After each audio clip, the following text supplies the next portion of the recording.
Jake Paul's manager, Nikita, whatever his surname is, has confirmed that an Anthony Joshua versus Jake Paul fight has been agreed. And I don't doubt it either.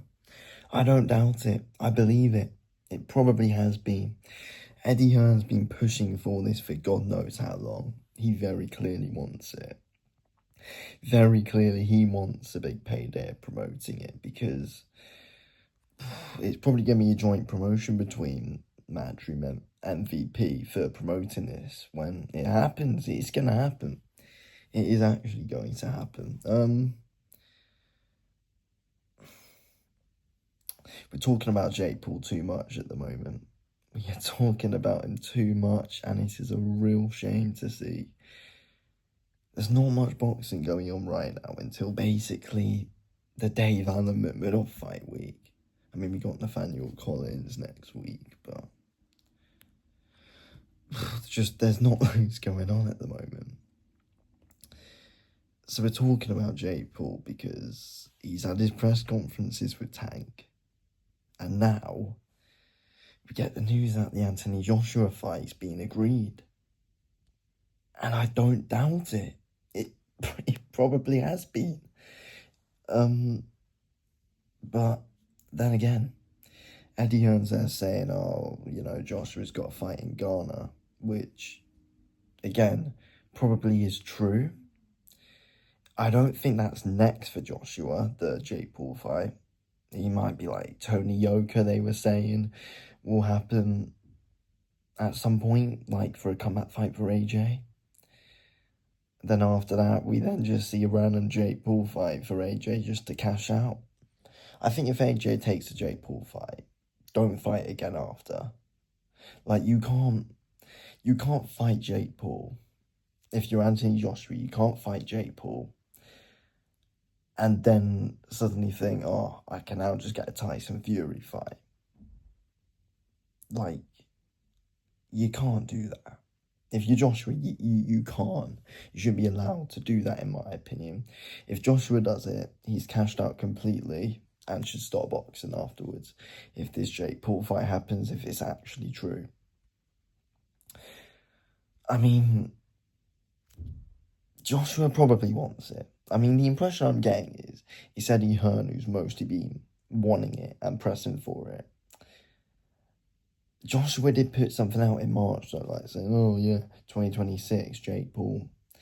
I think it's mainly Eddie Hearn that wants it, but I think there's been big persuasion from Eddie Hearn in making Joshua take this fight. Because it's huge money, like, they all want to fight Jake Paul. It's sad. It's sad, but he is where the money is.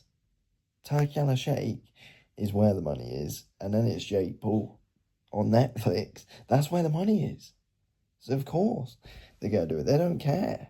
They don't care anymore. It's a shame that there's too much money getting pumped into the sport. I mean, I believe that boxers and any person who is in combat sports, whether you're MMA, boxing, kickboxing, whatever, I believe they all deserve to get a fairly good high pay. Because it's entertainment. It's the entertainment business. They deserve to get paid because there's millions of fans who watch.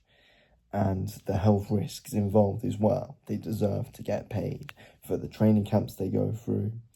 And the fights itself and everything, to be honest. They deserve to get paid big money. It gets to a point, though, and has gotten to the point where it's too much and money is ruining the sport. It is. Yeah. Money's ruining the sport. I like what Turki Al-Sheikh's doing. But everything going on with Jake Paul and Netflix, I think Netflix have disgraced the boxing. I want them out. I mean, they did well with the Canelo Crawford event. That's it. That's it. They're putting together Jake Paul versus Tank. They put together Jake Paul versus Mike Tyson. And now they want to put Anthony Joshua in with Jake Paul. all those fights are so risky to health. Joshua is gonna basically murder Jake Paul. Jake Paul is massive compared to Tank. Jake Paul, Mike Tyson. Mike Tyson was 60 years old and had bad health risk going into that fight. It's not good. It's not looking good right now at all for boxing, because money's taken over, and that's why Joshua wants the fight. He knows it does nothing for his legacy. But I feel like any boxer who fights Jake Paul should never fight again. Once Tank's fought Jake Paul, I don't want to see him box again. Just cash out and do that. He doesn't deserve a Shakur Stevenson fight. He doesn't deserve the Lamont rematch after a Jake Paul fight. Just shouldn't. And if Joshua takes it, he doesn't deserve a Tyson Fury fight. He doesn't deserve to work his way back up. That's my opinion.